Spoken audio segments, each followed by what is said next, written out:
you're carrying a weapon, a gun there. Right. So if you're pro-life, why are you carrying a gun? We have that freedom in America. I mean, it's important that people recognize that without order, then we're living in chaos. So there has to be order. And there's got to be people that's willing to defend what's right and what's good. This video does a great job highlighting the contradictions between an anti-choice stance and the same person who holds a pro-gun stance. For him, it all boils down to freedom when you're talking about guns. He alleges this is something that helps maintain order, and we have freedom in this country for him and other people like him to freely carry guns. But when you talk about abortion, it's not so simple. Suddenly, freedom is removed from the equation. He claims to care about fetal tissue and embryos, and those are the most important things in that debate, and that's not really true. You know, a lot of what Roe boiled down to was viability. And when you're talking about a zygote or an embryo, but he equates it with a full human life, and that's just not reasonable. And cutting through that, you can see this isn't really about life at all. It's just about control, and Republicans across the board are now calling for a nationwide abortion ban, and in some red states where trigger laws just went into effect that totally banned abortion, Republican legislators are trying to outlaw people traveling across state lines to practice reproductive care. Not only do they want to ban what you can do with your own body in their state, they want to ban you from going to other states to practice bodily autonomy. And that really shows this is ultimately about control. What is your opinion on what we can do about the babies that have been killed in schools with gun violence? Do you do anything about that? You're obviously spending a lot of time here and doing this to protect babies' lives. What are you doing, or what do you think can be done, or what can you do to start to prevent that?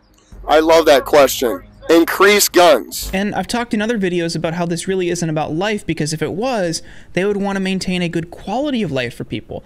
But they have no problem gutting social safety net programs. And beyond that, we live in a unique country in terms of gun violence. The United States leads the rest of the developed world in gun violence, and we've had more mass shootings than days in the United States this year. If you were really worried about lives, wouldn't you want to do something about that problem? You had no issue banning abortions completely. But now all of a sudden, when people are dying from guns because it's your hobby, you think it's your freedom, you don't want to do anything. What's a scam that's become so normalized that we don't even realize it's a scam anymore? I have an answer. It's the term pro-life. Because we all know how pro-life it is to conduct a violent insurrection of the Capitol. And to the Republicans in Texas, I want to ask you all how this mess helps the quality of life of LGBT people. And yeah, we're all going to be living our best lives with our coasts underwater. This stems from a misguided interpretation of the Second Amendment.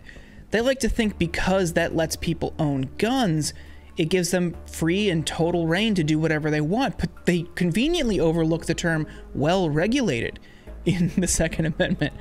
That never gets mentioned in the discussion. It's always this patriotic freedom and liberty bull, and that has led to some really outrageous gun laws in this country, and that has fueled our uniquely awful gun violence problem. One that, you know, ends lives. Thousands of them every year, but they don't care about life in that equation. I really don't know what to make of this, because pointing out people's hypocrisy isn't really going to change their mind. But what we really need to do is organize and take action, because the right has done a really good job over the past few decades turning these issues like gun rights and an anti-choice agenda into huge galvanizing forces. There are so many single-issue voters just on an anti-choice agenda alone, and the Democrats have been caught flat-footed. Their response since Roe has been overturned has been pathetic. And what we really need to do is codify abortion rights nationwide.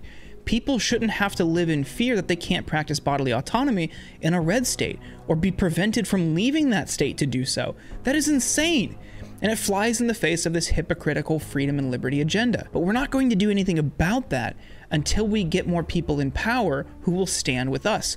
And more importantly, not just stand with us with a D after their name, but refuse to govern from a position of fear, as Democrats so often do.